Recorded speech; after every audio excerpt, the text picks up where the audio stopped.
I was sitting at Silverado Vineyards with a glass of 2019 Cabernet when my old life finally ran out of excuses. For the first time in 12 years, I wasn't hunched over a laptop chasing alarms from failing production lines. I wasn't negotiating between angry plant managers and broken automation systems at 3 in the morning. I wasn't patching together miracles with duct tape and experience while executives took credit for stability they didn't understand. I was just sitting there. The sun rolled lazily across the Napa Valley hills, painting the vineyards gold. I actually tasted the wine instead of swallowing it like fuel. I remember thinking, so this is what quiet feels like. My name is Roy Patterson. I'm 48 years old, Senior System Integration Director at TechFlow Systems. Or at least I was. In plain terms, I was the man who kept 8-figure manufacturing lines from turning into scrap metal. When something went wrong, and it always did, I was the one who fixed it. Not loudly, not publicly, just consistently. That afternoon, I let myself imagine something dangerous, a future where my life didn't revolve around other people's emergencies. Then my phone buzzed. I should have ignored it. I should have dropped it into the nearest wine barrel and watched it disappear. But 12 years of conditioning doesn't fade quietly. So I looked. Glenn Harper. My boss. 45. MBA. The kind of man who thought manufacturing experience meant touring a factory once in business school. "What the hell do you think you're doing?" he barked the moment I answered. "Taking vacation during Steinberg Industries audit prep?" I kept my voice level. Calm. Professional. "My leave was approved 3 weeks ago, Glenn." Silence, then contempt. "We don't approve laziness. Consider yourself terminated. Effective immediately." That should have felt like a punch to the chest. Instead, something unexpected happened. I felt relief. Not joy, not triumph. Relief, like loosening a knot that had been choking me for a decade. I laughed softly, not at him, but at myself for staying loyal to a place that never respected the cost of what I carried. I hung up before he could threaten me again. "Trouble?" a voice asked from across the table. I hadn't chosen the company. A reservation mix-up had placed me beside a man in his late 50s who looked like he owned every square foot of ground he stood on. "Just got fired," I said, lifting my glass. Instead of awkward sympathy, he smiled with interest. "Well," he said, clinking his glass against mine, "then it's probably time the right people finally noticed what you can do." His name was Vincent Cross. I didn't know it yet, but Glenn's tantrum wasn't an ending. It was an unintentional promotion. My phone started buzzing again almost immediately. This time it wasn't anger. It was panic. Texts from Glenn stacked on top of each other. "Return your laptop immediately. HR will contact you about asset recovery. Your non-compete will ensure no one hires you again." 6 months earlier, those messages would have stolen my sleep. Now sitting in the California sun with a proper glass of wine in my hand, they felt hollow. Vincent noticed. "Let me guess," he said calmly. "He's realizing he made a mistake." "He still thinks intimidation works," I replied. "And does it?" I looked out over the vines rolling toward the hills. "Not anymore." Vincent nodded like he'd just confirmed a theory. "TechFlow's been bleeding manufacturing contracts for 2 years," he said. "Everyone knows their operations depend on one person. I just didn't expect him to be sitting across from me." The words hit harder than I expected.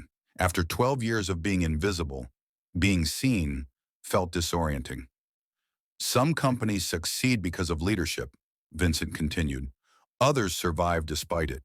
TechFlow falls into the second category, and that clock just ran out." Before I could respond, a woman's voice cut in. "Vincent, I didn't expect to see you here." Diana Wells, manufacturing consultant. Brilliant, blunt, someone who actually understood how fragile TechFlow's systems were. She froze when she saw my phone lighting up with Glenn's messages. "He fired you during audit prep week?" she said flatly. "That man has no idea how screwed he is." She crossed her arms. "Half their safety infrastructure depends on you." My pulse quickened, not from fear, but realization. Glenn hadn't just fired an employee, he'd removed the load-bearing wall. By the time I reached my hotel, my phone looked like it had survived a war. 31 missed calls, 8 voicemails, emails piling up fast enough to crash a server. I poured a glass of water and listened to the first voicemail. Please tell me Glenn didn't actually fire you, Lance Fraser said, his voice strained. The Steinberg audit is collapsing. Rodriguez tried running your safety sequence and crashed the monitoring system. Clients are asking for you specifically. Another message followed. Glenn's telling people you abandoned your responsibilities. No one's buying it. I closed my eyes. TechFlow hadn't broken because I left. It had always been broken. I was just the glue holding the cracks together. HR called next. Polite, threatening, bureaucratic. Translation. Glenn was panicking. I turned the phone face down. For the first time in over a decade, someone else's emergency wasn't my responsibility. The next morning, I connected to airport Wi-Fi and watched the collapse unfold in real time. Internal emails told the story Glenn never would. We can't complete safety compliance. The algorithms are throwing errors we don't recognize. Roy customized half of this architecture. No one else understands it. And then Glenn's message. Find Roy's documentation. Nobody is irreplaceable. I almost laughed. You don't document instinct. You earn it through 12 years of 3 a.m. disasters and impossible recoveries. The worst message came last. He's blaming you, Lance wrote, claiming sabotage. My pulse stayed steady. Glenn was unraveling exactly as predicted. When we landed, another call came through. Kevin Rodriguez, the man Glenn had tried to replace me with. I don't know what to do, Kevin admitted. The system keeps failing. Glenn says you'll come back eventually. That word, eventually, ended everything. Kevin, I said calmly, this isn't your fault.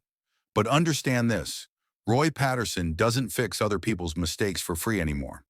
By the time Glenn showed up at my apartment, he looked like a man watching his authority burn in real time. Wrinkled shirt, crooked tie, panic behind forced confidence. We need to talk, he said. No, I replied evenly. We don't. He pushed inside anyway. The audit's collapsing. Clients are furious. They're responding to instability, I corrected. Instability you created. You need to come back. No. The word stunned him. You don't want to hear my offer? There isn't one worth hearing. The truth finally landed. He hadn't lost control because I left. He'd never had it. When he walked out, shoulders slumped. The silence felt electric. Then my phone rang. The board. They weren't calling an employee. They were calling an asset they'd failed to protect. Would you consider transitional consulting? They asked. No, I said. I'm exploring opportunities where my expertise won't be treated as expendable. That afternoon, I walked into Vincent Cross's Oakland headquarters. Clean, focused, competent. The opposite of chaos. Vincent didn't interview me. He recognized me. You were operating at an executive level, he said, while being compensated like a technician. He slid a folder across the table. This wasn't a rescue, it was a correction. And for the first time in 12 years, my future wasn't defined by crisis. It was defined by choice,